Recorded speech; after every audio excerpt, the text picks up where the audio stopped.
Paz de Cristo, irmãos. Eu sou Valdeir Contarfer e estamos falando sobre o Antigo Testamento, propriamente sobre a natureza do Antigo Testamento e a relação que o Antigo Testamento tem com o Novo Testamento. Essa é a unidade 2 de Antigo Testamento 2. Assim temos dividido. Bem, a primeira parte, essa ligação é preciso ser estabelecido de forma histórica, a ligação histórica entre os dois testamentos. O estudo do Antigo Testamento, ele se interessa pelas declarações dos autores do Antigo Testamento sobre Deus e o seu entendimento das relações de Deus com a humanidade. Esse é o ponto focal. Então, se a gente compreender o relato, compreender as declarações e um pouco das explicações que eles deram, nós vamos poder, então, expressar o Antigo Testamento numa linguagem para nós, uma linguagem que eu diria mais contemporânea e acessível às pessoas da nossa própria época, para que a gente possa testemunhar a nossa geração aquilo que está no Antigo Testamento, né? Aquilo que originalmente foi recebido por aquelas pessoas, né, que estavam no momento em que era importante estar, né? No momento que a palavra de Deus se manifestou, eram elas que estavam ali para receber a palavra e que estavam em relacionamento vívido com a palavra de Deus e com a manifestação do Espírito Santo, através daquilo que se convencionou chamar de inspiração. Nós chamamos de revelação a comunicação de Deus conosco. A comunicação de Deus com o homem é revelação. E nós chamamos de inspiração o processo da escrita dessa revelação. E a revelação sempre será, quando estamos falando em termos de escritura, uma autorrevelação de Deus, né? E a gente faz isso dentro de um entendimento cristão, né? Precisa ser à luz da revelação de Jesus e do Novo Testamento. É o Novo Testamento que lança a luz sobre o Antigo Testamento. E o Antigo Testamento dá base ao Novo Testamento. É esse relacionamento.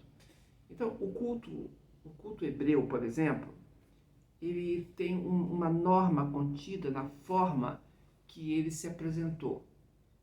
E é interessante observar a norma, porque aí nós vamos perceber, então, a questão histórica, contextual daquele momento, né? Mas, para nós, o importante mesmo é a compreensão dos motivos da adoração e das causas que levaram os personagens, as pessoas daquela época, os crentes de então, a adorar, louvar e a servir a Deus, né? Da forma que eles fizeram. Então, o significado para o nosso mundo, para os tempos de agora, não será o recebimento da forma, para a gente fazer caber o judaísmo dentro do recebimento de cultura moderna, entendeu? De uma cultura cristã. Não é disso que estamos falando, né? A relevância, na verdade, ela tem a ver mais com a essência, né? E a gente precisa aceitar isso, né? Aceitarmos que o princípio moral que movia aquelas pessoas também move a nós, né?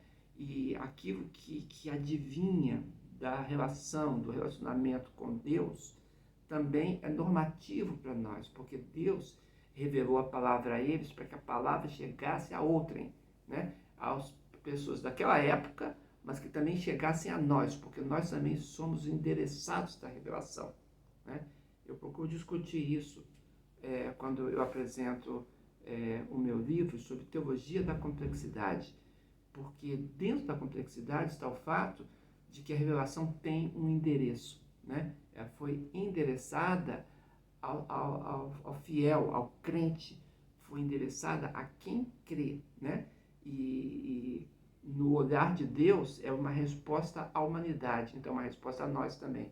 Então, nós entramos também na interpretação dos endereçados, né? E isso é muito relevante porque dá a dinâmica, né, do crente com a Bíblia e da Bíblia com o crente, né? Isso tudo é importante. A forma cerimonial, né, é um dado histórico, é um dado interpretativo, mas não é um dado doutrinário e não é um dado formativo para nós, né? Então, o Antigo Testamento, ele é grande, é amplo, né? 2/3 da Bíblia Sagrada são o Antigo Testamento. Ele cobre um período de milhares de anos, né? Enquanto que o Novo Testamento mesmo abarca só 1/3 e um século, né, de história. Então, isso é uma diferença muito grande entre as duas coisas. E cada um tem a sua própria importância e tem o seu modus de operação e de manifestação conforme o interesse que o Espírito Santo tinha quando manifestou, né? Então, isso é o jeito de nós olharmos para o Antigo Testamento.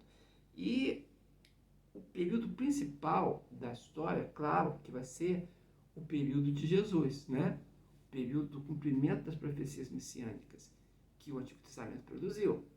O Antigo Testamento produziu as profecias messiânicas conforme Deus falou, né? Mas esse cumprimento, ele estava aguardando, né, alguma coisa acontecer. Porque existe uma relação entre o Antigo Testamento e o Novo Testamento, é uma relação importante, que é a relação de promessa e cumprimento. Então, quando o plano divino da redenção dos homens se deu por intermédio de Jesus Cristo, o Filho de Deus, né, o Deus encarnado, quando ele se entregou na cruz, derramou a sua vida por nós, derramou a sua vida na morte redentora em nosso favor, em favor da salvação, da redenção do pecador e daquele que crê, né? Então, quando isso ocorreu, estava ligando, então, aquilo que Deus havia dito com aquilo que Deus estava cumprindo, né? Então, foi nesse primeiro século do cristianismo que a igreja foi formada, foi edificada e foi manifestada sobre o novo pacto de Deus acontecido por meio do Evangelho de Jesus. Então, o Evangelho cumpre o Antigo Testamento quando o seu objetivo está na esperança em que Deus se ofereceu para perdoar os pecados de quem tem fé em Jesus Cristo, em virtude do que ele fez. Nós chamamos de teologia da morte vicária, a morte substitutiva, né, de Jesus no nosso lugar. Então, o Novo Testamento, ele quer dizer o novo pacto de Deus, em contraste com o Antigo Pacto, o Antigo Testamento. Quando se diz novo, estamos também referindo a algo que havia antes. Então, subjaz, né? No Antigo Testamento, o perdão dos pecados por Deus se dava, então, de que forma, né? O perdão do pecado no Antigo Testamento se dava em que as transgressões eram cobertas à vista de sacrifícios de animais.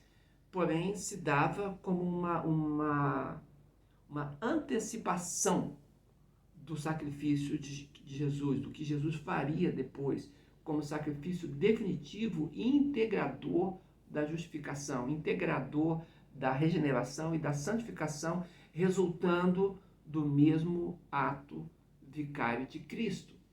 Então, a relação de promessa e cumprimento é muito importante para nós. Existe essa relação entre o Antigo e o Novo Testamento. E se vê também na ideia de que a palavra testamento transmite o sentido de uma última vontade de quem faz o testamento, né? Entrando em vigor através da morte do testador. E isso foi o que Jesus fez, se nós estamos interpretando à luz do Antigo Testamento em Hebreus 9, 15, 16, 17.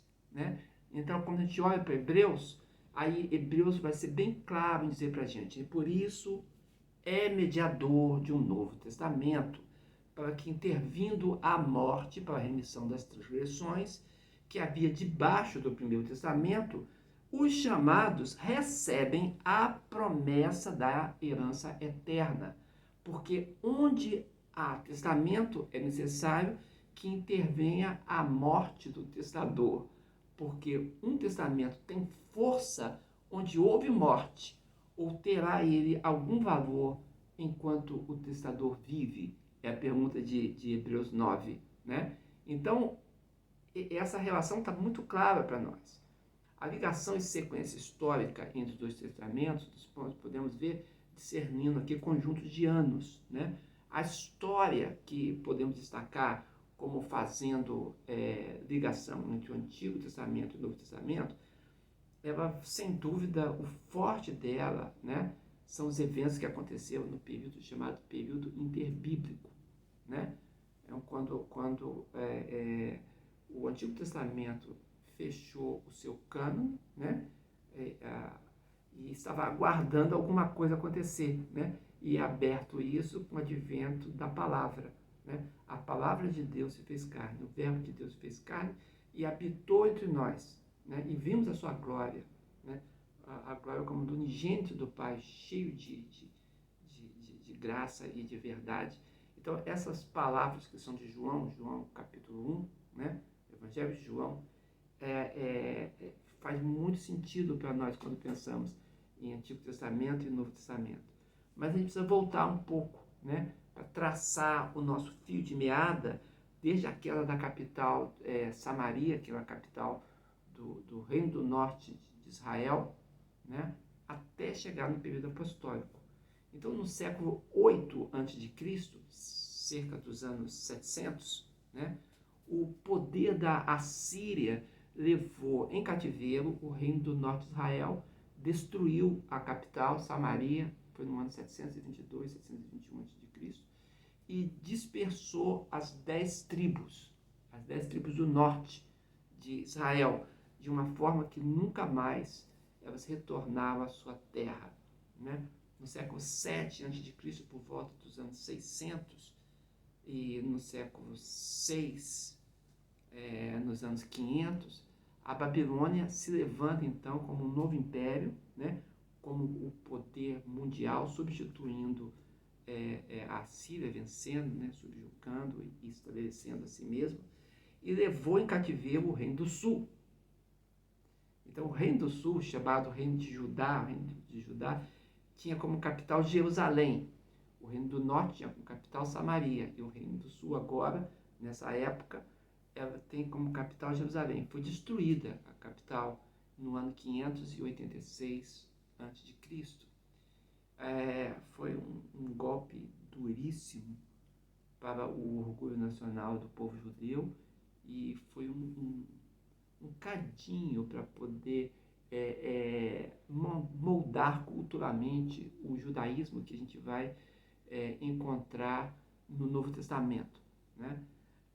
No século 6 a.C., nos anos 500, a Pérsia, por sua vez, se levanta como potência mundial e ela vai possibilitar, então, o retorno de uma porção dos dispersos pela Babilônia para a Palestina, na missão de reconstrução da nação a partir de Jerusalém e do Templo de Jerusalém. Isso se dá nos princípios de 537 a.C. E o período segue, então, pelo século V a.C., que são os anos 400. Né? No século IV a.C., nos anos 300, o Império da Grécia, então, junto com a Macedônia, né, uma junção, se levanta como maior potência mundial. E aí nós temos um personagem histórico interessante, que é Alexandre o Grande, né?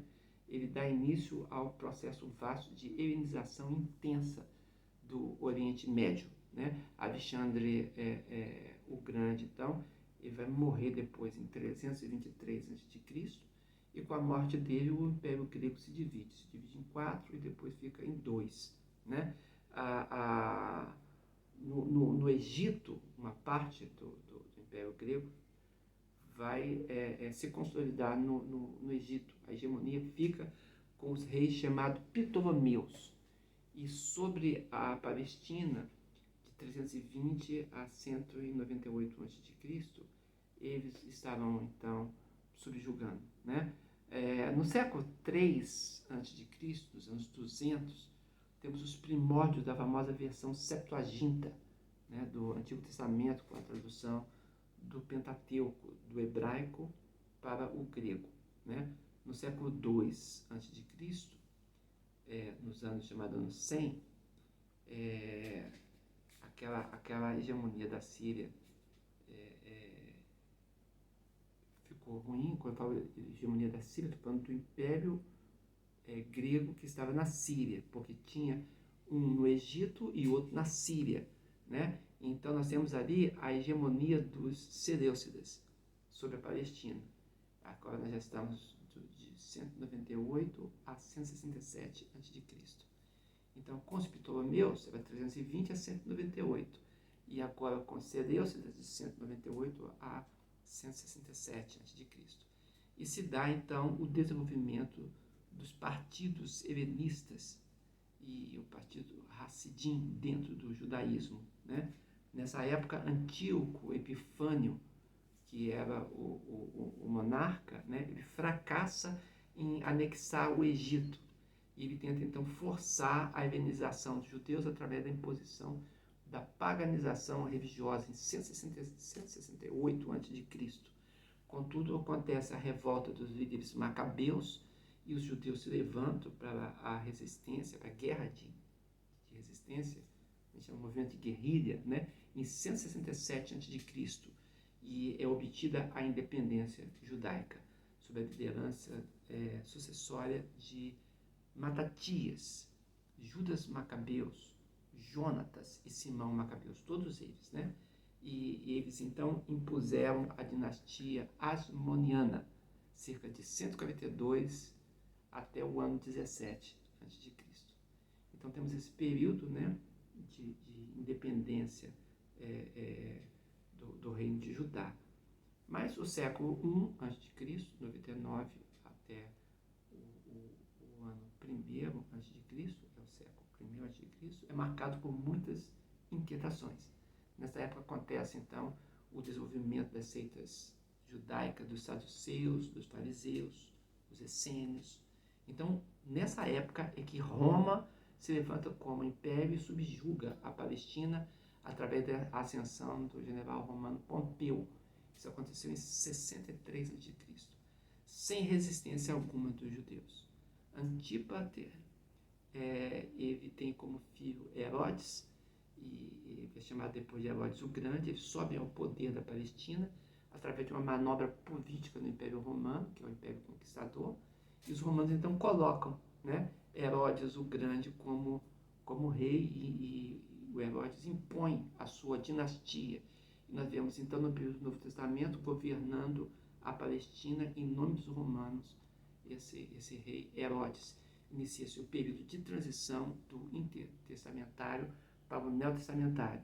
Ainda no primeiro século antes de Cristo, e Roma é o poder mundial dominante, acontece o assassinato de Júlio César, né, o Júlio César I, pelos membros do Senado romano, e Augusto se torna o imperador romano em 27 a.C., até 14 depois de Cristo, manipulando uma guerra contra Marco Antônio, que estava junto com Cleópatra no Egito, né?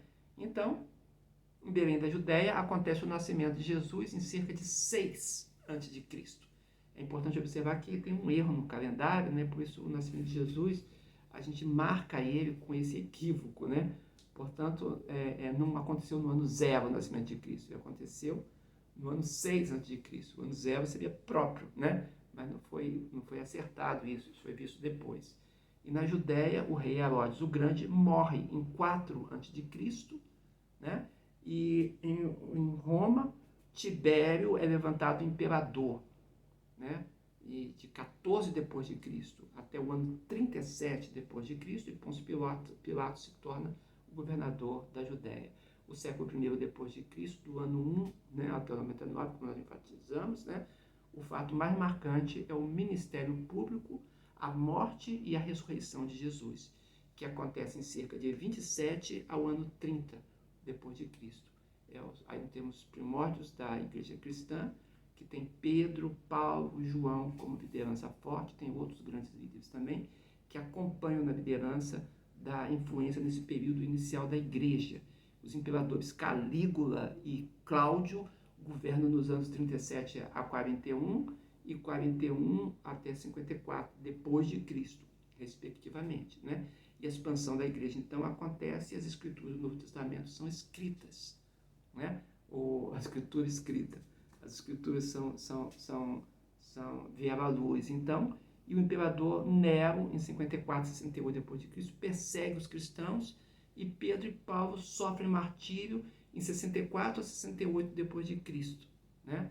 Então, nós temos essa época época de Galba, né, imperador, e Otto e Vitério são imperadores por breve tempo, de 68 a 69 depois de Cristo, e Vespasiano, 69 a 79 depois de Cristo. A primeira guerra dos judeus contra os romanos acontece em 66 a 73, e Jerusalém e o templo são destruídos por Tito no ano 70 depois de Cristo, e Tito torna-se imperador romano de 79 a 81, né? Essa é a história, né? Podemos continuar um pouco mais, mas já estou chegando, passei pelo Novo Testamento, né? Só para completar, Domiciano, de 81 a 96. Então se dá a reconstrução do judaísmo em Jâmina, com quase total ênfase sobre a Torá. E acontece outra perseguição dos romanos contra a igreja, de modos variados, variando o modo, mas aí a perseguição continua. Então, esse é o conteúdo de Antigo Testamento 2, que nós estamos fazendo essa transição. Mas nós vamos continuar ele mais um pouquinho, falando sobre a relevância moral. Acompanhe comigo, por favor.